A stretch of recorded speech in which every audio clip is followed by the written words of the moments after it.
جناب deputy speaker صاحب، بسم اللہ الرحمن الرحیم، اللہم صلی علی محمد وعلی آلہ وصحبہ وسلم۔ کچھ اشعار ہیں میرے ٹوٹے پوٹے، سیاسی تحریکوں کا حصہ بن کے کچھ نہ کچھ ذہن میں آ ہی جاتا ہے، خاص کر جب آپ جیل کاٹ کے نکلتے ہیں۔ یہ جمہوریت کا بازار ہے صاحب، یہ جمہوریت کا بازار ہے صاحب، یہاں ضمیر بکتے ہیں، یہاں اصول بکتے ہیں، جو نہ بکے یہاں ضرور بکتے ہیں۔ یہاں سودا ایمان ہوتا ہے، سرعام ہوتا ہے، سر بازار ہوتا ہے۔ جناب ڈپٹی اسپیکر صاحب، ہم اس وقت جس ایوان میں موجود ہیں اس کا کام ہی آئین سازی ہے۔ وی آر کالڈ لیجسلیٹرز، ہم آئین ساز، قانون ساز یہاں پہ بیٹھے ہیں، ہم اس قابل نہیں ہیں، لیکن اللہ تعالیٰ نے، آپ کی توجہ چاہیے مجھے، اللہ تعالیٰ نے 25 کروڑ عوام کی طاقت اور اپنی برکت سے ہم میں استطاعت دی ہے کہ ہم اپنی ذات سے نکل کے اس سبز ہلالی پرچم اور اس بابائے قوم کی فرمودات کی روشنی میں اس ملک کو ملک بنا سکیں، جس کے لیے برصغیر پاک و ہند کی گلی گلی کوچے کوچے یہ نعرہ لگتا تھا کہ بٹ کے رہے گا ہندوستان اور بن کے رہے گا پاکستان۔ اور پاکستان کا مطلب کیا؟ لا الہ الا اللہ۔ تو لا الہ الا اللہ کا کیا مطلب ہے؟ جناب ڈپٹی اسپیکر صاحب، آئین کی یہ کتابیں جو ہیں یہ پاکستان چلانے کے لیے ایک مقدس ڈاکیومنٹ ضرور ہے، لیکن صرف ایک کتاب میں تبدیلی نہیں ہو سکتی، وہ قرآن عظیم الشان ہے۔ اس کے علاوہ ہم نے کبھی بھی یہ نہیں کہا کہ آئین میں تبدیلی نہیں ہو سکتی، قانون سازی نہیں ہو سکتی، because constitution is a living document. آئین میں تبدیلیاں ہوتی رہیں گی، اس کے ہم خوبصورت سے خوبصورت اور مؤثر سے مؤثر تر بناتے رہیں گے، لیکن جناب ڈپٹی اسپیکر صاحب، آئین کی یہ کتابیں ہماری کسی بہن کے سر کے دوپٹے سے زیادہ قیمتی نہیں ہے۔ میں اپریشیٹ کرتا ہوں ملتان سے ہمارے ایک بھائی ایم این اے صاحب، گیلانی صاحب کے برخوردار موسیٰ بھائی تھے شاید کل، انہوں نے سپورٹ کی وہ بات کہ اگر، اور میں آج اس ایوان کے سامنے یہ بات رکھتا ہوں کہ اگر خواتین کو اٹھا کے، خواتین کو اغوا کر کے، بچوں کے سینوں سے پلاسوں کے ذریعے گوشت نوچ کے اور ان کی آوازیں ان کی ماں کو سنا کے آپ نے قانون سازی کرنی ہے، شرم کا مقام ہوگا۔ جناب ڈپٹی اسپیکر صاحب، میں نہیں چاہتا تھا میں نام لوں، لیکن تاریخ کی درستگی کے لیے ضروری ہے۔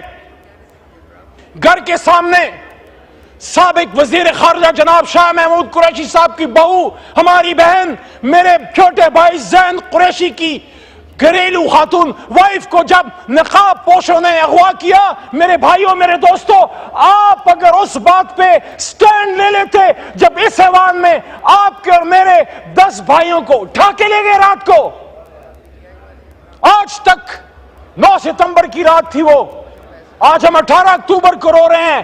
جناب سابق وزیر اعظم صاحب، راجہ صاحب، بے نظیر صاحبہ کی شہادت صرف آپ کا نقصان نہیں، ہم سب پوری قوم کا نقصان تھا، لیکن آج جب ہم بے نظیر کی شہادت کی بات کرتے ہیں، آپ مجھے بتائیے اس ایوان کے اندر سے جب آپ کے ایم این ایز کو نقاب پوش اٹھا کے لے گئے تو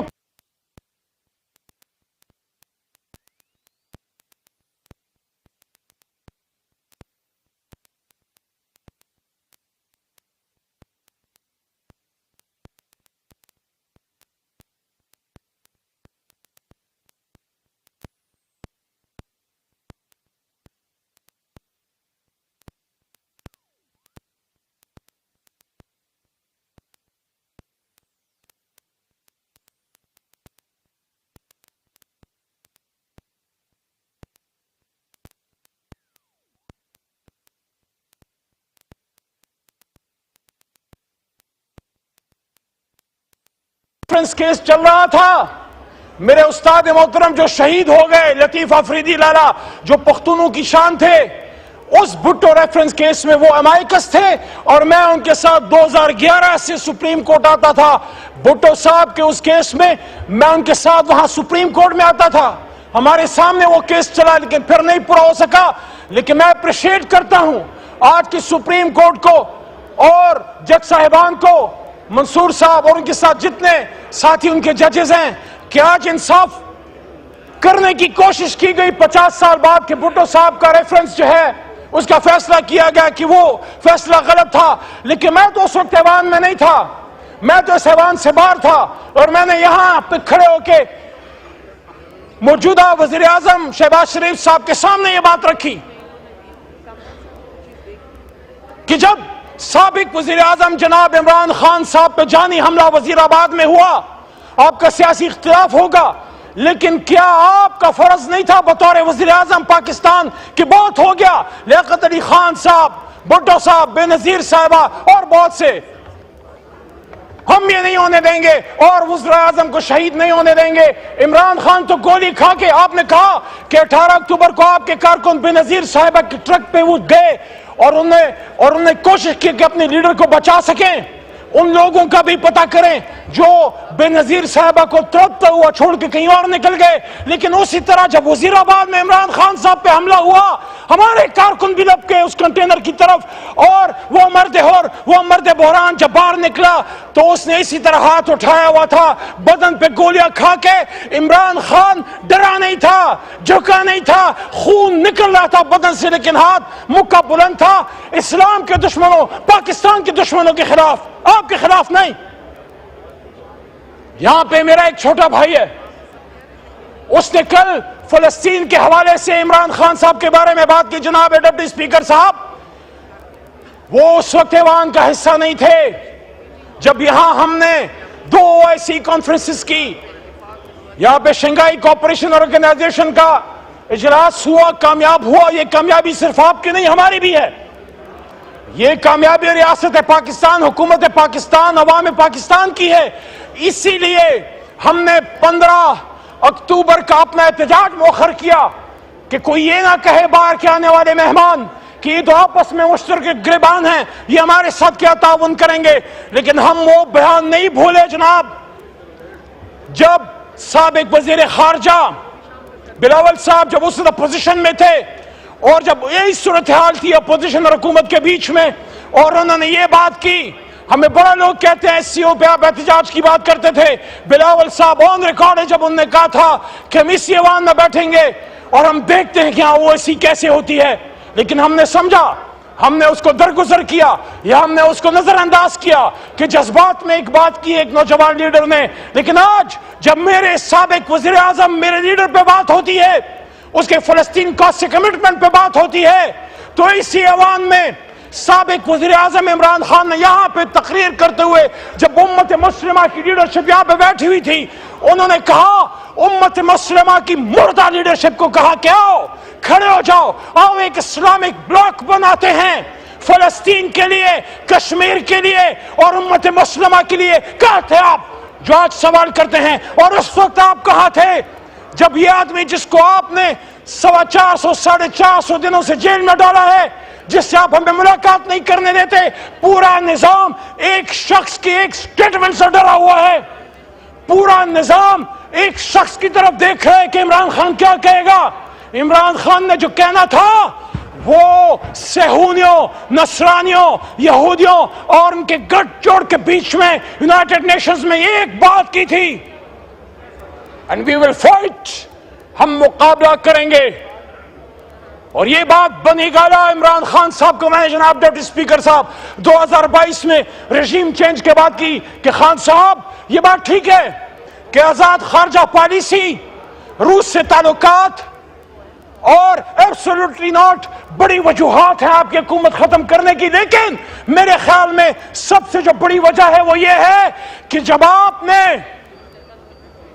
صہیونیوں، اسرائیل کے زرخریدوں کے بیچ میں یونائٹڈ نیشنز میں امت مسلمہ کو کھٹا کرنے اور یا کنابل یا کنستعید اور مدنی ریاست کی بات کی، تو اس وقت ان کے کان کھڑے ہو گئے کہ اس آدمی کو ویسے ہی مثال بنانا ہے. جب امت مسلمہ سے کوئی لیڈر کھڑا ہوتا ہے، یہ آپ کا میرا مشترکہ درد ہے میرے بھائیوں اور بہنوں، یہ آپ کا میرا مشترکہ درد ہے. جب کبھی انور سادات کھڑا ہوا، کرنل قذافی کھڑا ہوا. صدام حسین جب تک امریکہ کے ساتھ تھا ٹھیک تھا، لیکن جب کھڑا ہوا اس کو فارغ کر دیا، قذافی کو فارغ کر دیا. شاہ فیصل شہید نے جب تیل بند کیا عرب اسرائیل جنگ میں، جب اس نے فلسطینیوں کا ساتھ دیا، اس کو کس سے مروایا؟ شہید کر دیا. صدام حسین کو بڑی عید کے دن پھانسی دینا ایک میسج تھا امت مسلمہ کو. وہ ضیاء الحق صاحب جو پاکستان کے لیے ایک کردار انہوں نے ادا کیا، لیکن جب اس روس ٹوٹا اور اس کے بعد اس آدمی نے یہ کہا کہ اب ہم سینٹرل ایشیا میں اسلام کا پرچم لہرائیں گے، اس کے بعد امریکہ نے کیا کہا کہ نہیں یہ ہمارا ایجنڈا نہیں ہے، تو انہوں نے نہیں چھوڑا، چاہے سیاسی ہے چاہے غیر سیاسی ہے. جس نے امت مسلمہ کی بات کی ہے اس کو مار کے چھوڑا. بھٹو نے جب نیوکلیئر ایسڈز پہ کمپرومائز نہیں کیا اور رد قادیانیت پہ دستخط کر دیا، اس نے خود کہا تھا مجھے پتا ہے میں اپنے ڈیتھ وارنٹ پہ دستخط کر رہا ہوں، تو انہوں نے نہیں چھوڑا. ہوش کے نہ کھلو، ہوش کے نہ کھلو. جب بھی وقت کا کوئی لیڈر پیدا ہوگا امت مسلمہ میں چیلنج کرے گا.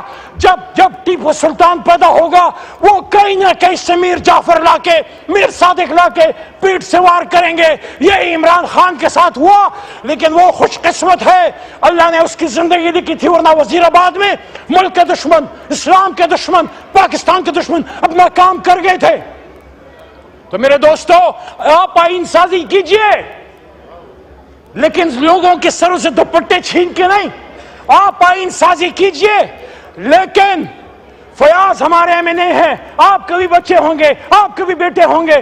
فیاض صاحب کے بیٹے کا اس کے بدن کا گوشت پلاسوں سے کھینچ کے اس کی ماں کو اس کی چیخیں سنائی گئی اور کہا گیا اب بولو اپنے باپ کو، اب بولو اپنے خاوند کو کہ وہ اپنا ووٹ ہمیں دیتا ہے نہیں دیتا، ترمیم کے حق میں دیتا ہے نہیں دیتا. یہ کیسی آئینی ترامیم ہے جس میں ہمیں اس کو اغوا کرنا پڑ رہا ہے؟ یہ کیسی آئینی ترامیم ہے جس میں سعد اللہ بلوچ، وہ کشمیر میں تو نہیں رہتا مقبوضہ کشمیر میں، سعد اللہ بلوچ جو ایم این اے ہے ہمارے اس معزز ایوان کا، وہ فلسطین میں تو نہیں رہتا، وہ غزہ کا باشندہ نہیں ہے، وہ پاکستان کا اور پاکستان کے دل پنجاب کا باشندہ ہے.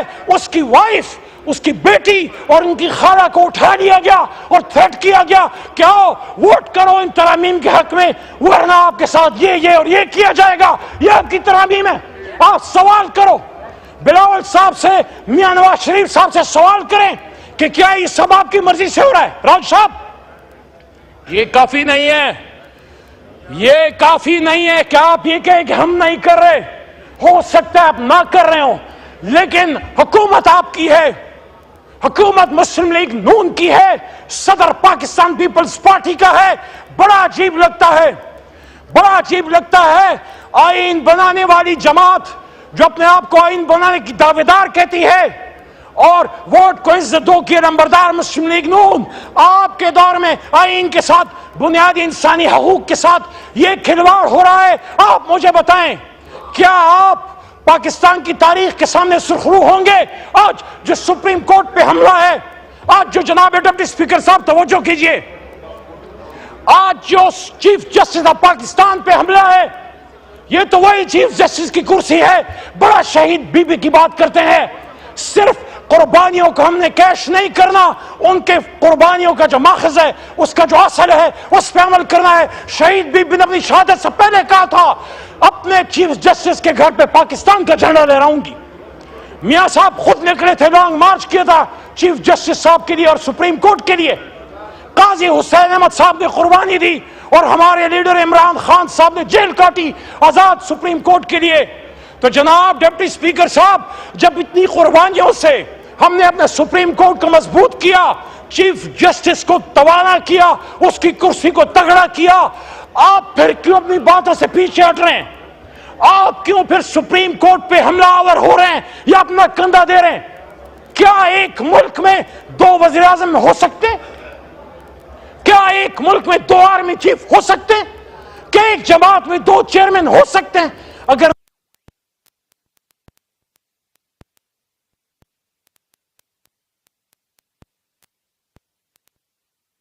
صدر ایک ہوتا ہے، وزیر اعظم ایک ہوتا ہے، آرمی چیف ایک ہوتا ہے، تو پھر چیف جسٹس دو کیوں؟ آپ کو ایسی سپریم کورٹ کیوں چاہیے جو آپ کے سامنے لیٹ جائے؟ آپ کو ایسا قاضی قضات کیوں چاہیے جو آپ کے سامنے ہاتھ جوڑ کے کھڑا ہو؟ آپ اپنی آئینی ترامیم تو پڑھیے.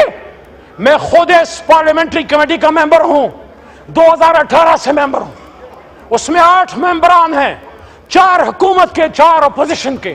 جب آپ نے جناب ڈپٹی اسپیکر صاحب, جب آپ نے یہ قانون سازی کی کوشش کر رہے ہیں کہ پارلیمنٹری کمیٹی آن ججز میں آپ حکومت اور اپوزیشن کی تعداد میں فرق ڈال کے حکومت کی تعداد بڑھا رہے ہیں, تو آپ بیسیکلی کیا کر رہے ہیں؟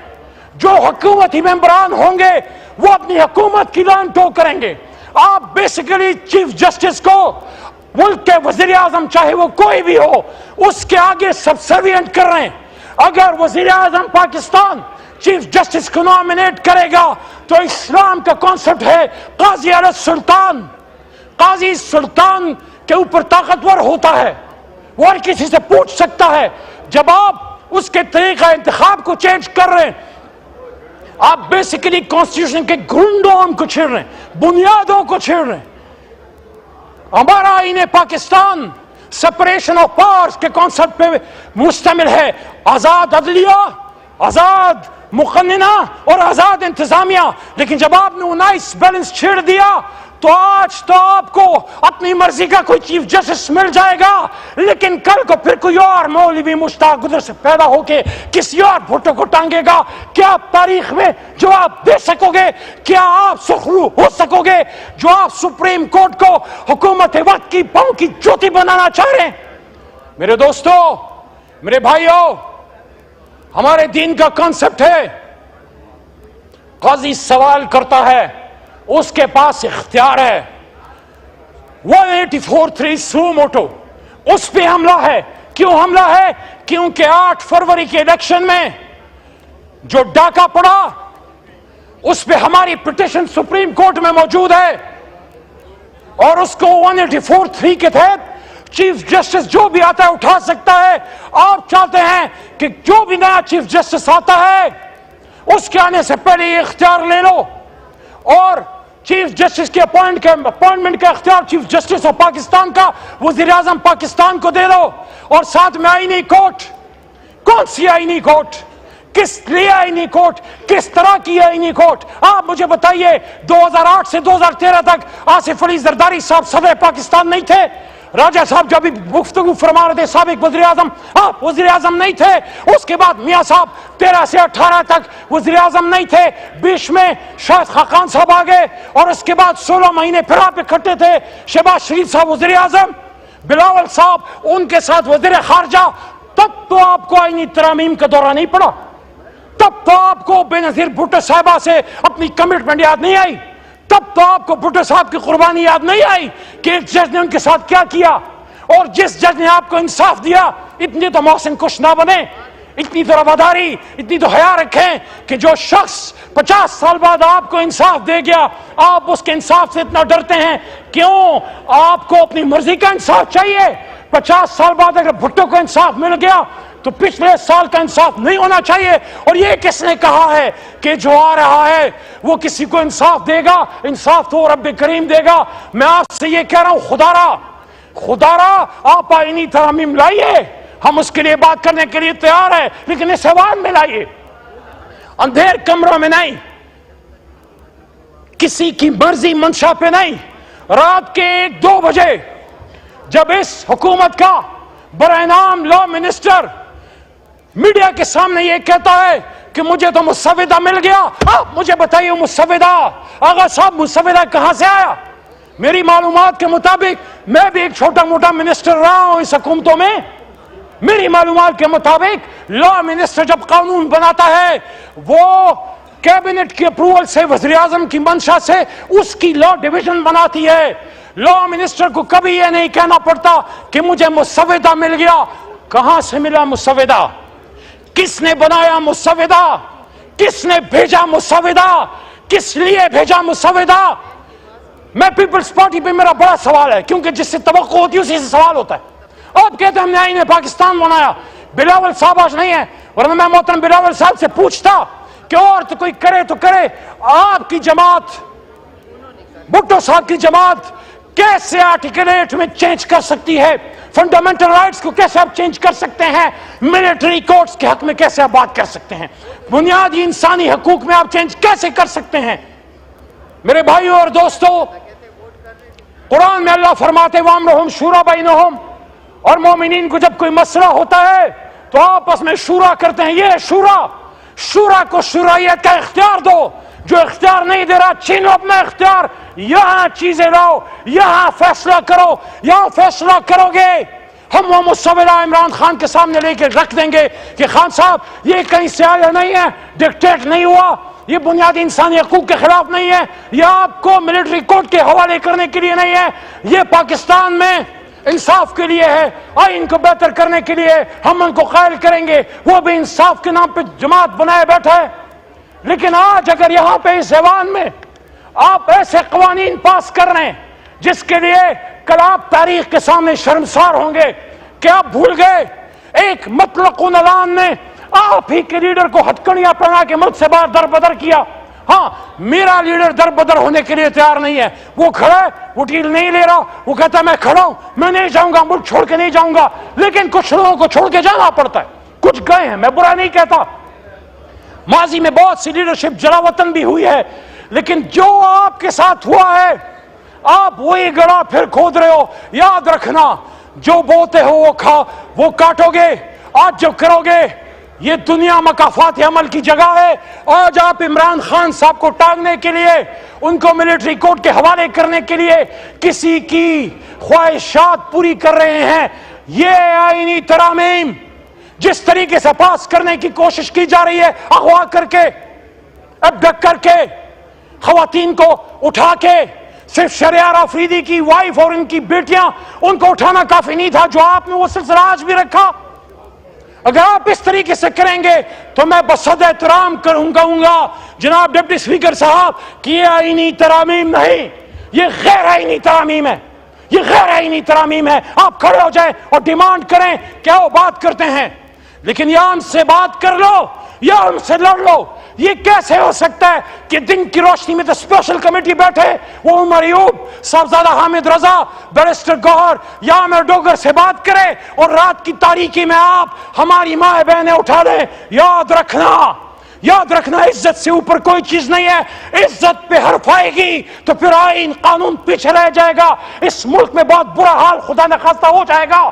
آپ دیکھ لیں بلوچستان میں کیا ہو رہا ہے، آپ دیکھ لیں فاٹا ٹرائبل بیلٹ میں کیا ہو رہا ہے، پشتون کیا بات کر رہے ہیں، بلوچ کیا بات کر رہے ہیں. اس وقت صرف تحریک انصاف اور کسی اتغاب کی جماعتیں بھی، ایک زمانے میں پیپلز پارٹی ملک کی بڑی جماعت ہوا کرتی تھی.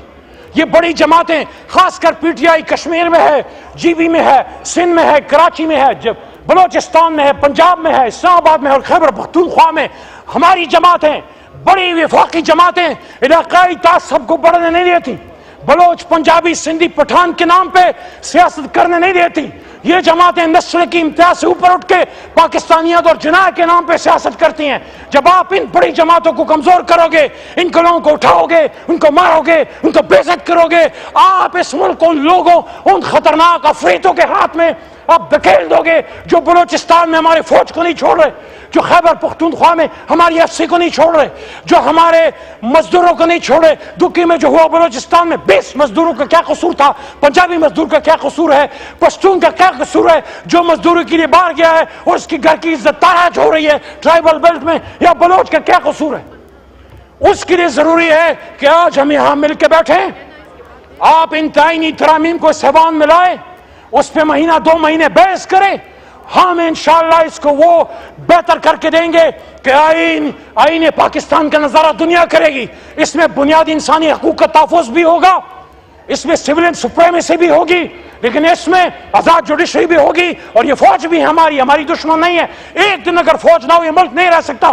لیکن فوج جب اسٹیبلشمنٹ، جب سیاست میں آتی ہے، وہاں پھر قائد اعظم کا فرمان کا روک ہے. جو سٹاف کالج کوئٹہ میں نے کہا تھا کہ policy is a domain of civilians and you are supposed, آپ نے امپلیمنٹ کرنا ہے، you are supposed to implement the orders, the policies of the federal government of the civilians. Policy ہم نے بنانی ہے، مل کے پاکستان کو مضبوط کرنا ہے. لیکن اگر یہ نہیں کرو گے، اغوا کاری جاری رہے گی، ابڈکشن جاری رہے گی، ڈس اپیئرنس جاری رہے گی. آج یہ پورے ایوان میں پیچھے دیکھ لیں, آپ تو بیٹھے, یہ میرے پیچھے پورا ایوان خالی ہے. آج جناب ڈپٹی اسپیکر صاحب, دہشت گرد کھلے پھر رہے, قاتل کھلے پھر رہے, ڈاکو کھلے پھر رہے, لیکن ایمنیز اپنی جان بچاتے پھر رہے. یہ کرسیوں پہ آپ کے بھائی بہن بیٹھا کرتے تھے اور پھر آئیں گے انشاءاللہ. لیکن آپ سوال تو کیجئے, یہ کیا وجوہات ہیں؟ اگر آئینی ترامیم اتنی اچھی ہیں, پاکستان کے لیے بہتر ہیں, تو ان کو اغوا کیوں کرنا پڑ رہا ہے؟ ان کے ضمیر کیوں خریدنے پڑ رہے ہیں؟ ان کی بیٹیاں کیوں اٹھانی پڑ رہی ہیں؟ ان کے بچوں کے گوشت کو کیوں نوچا جا رہا ہے؟ یہ آپ کسی کے بدن کے گوشت کو نہیں نوچ رہے, آپ سیاست کے اس مردہ ضمیر بدن کو مزید تاریک کر رہے ہیں. آپ مت نوچنے دو سیاست کے اس چہرے کو, مزید جتنا نوچ چکے وہ کافی ہے, اور شہادتیں مت دینے دو, اور پاکستان کو تباہ مت ہونے دو. آخری بات, اے چاند یہاں نہ نکلا کر, یہاں الٹی گنگا بہتی ہے. اے چاند یہاں نہ نکلا کر, یہاں الٹی گنگا بہتی ہے. اس دیش میں اندھے حاکم ہیں, نہ ڈرتے ہیں, نہ نادم ہیں, نہ لوگوں کے وہ خادم ہیں. ہاں ہے اس دیش میں کاروبار بہت, ہاں اس دیش میں ہے کاروبار بہت, اس دیش میں گردے بکتے ہیں, اس دیش میں گردے بکتے ہیں. کچھ لوگ ہیں عالی شان بہت, اور کچھ کا مقصد روٹی ہے. اے چاند یہاں نہ نکلا کر, لیکن ہم مایوس نہیں ہیں. ہم اپنے اللہ پہ ہمیں یقین ہے, ہمیں یقین ہے جس قوم نے ہم نے بھیجا ہے, ہمیں بڑی طاقت ہے, ہمیں بڑی جستجو ہے, ہمیں بڑا حوصلہ ہے. انشاءاللہ عمران خان نکلے گا, آئے گا, اور جو میں نے بات کی تھی عوام کی طاقت سے اس کرسی پہ ایک بار پھر بیٹھے گا. لیکن وہ تب ہوگا, اور پاکستان میں جمہوریت تب مضبوط ہوگی جب ہم ایک دوسرے کو اغوا کرنا, بلیک میل کرنا, عزت تاراج کرنا, اگر ہماری طرف سے ہوا ہے وہ بھی غلط ہے. اگر ہماری طرف سے کسی کا دروازہ توڑا گیا وہ بھی غلط ہے. اگر ہماری طرف سے ہماری حکومت میں رات کو کسی کو اٹھایا گیا وہ بھی غلط ہے. لیکن آج آئین سازی کے نام پہ جو پاکستانی لیڈرشپ, پاکستانی عوام کا مذاق اڑایا جا رہا ہے, میں سمجھتا ہوں پوری دنیا کے سامنے ہمارا چہرہ شرم سے شرمسار ہے کہ آج پاکستان میں آئین سازی کی بات ہو رہی ہے ڈپٹی اسپیکر صاحب, اور آدھا ایوان خالی ہے. بہت شکریہ. پاکستان زندہ باد, پاکستان کی جمہوریت, پاکستان کے عوام, شکریہ, اور عمران خان پائندہ باد.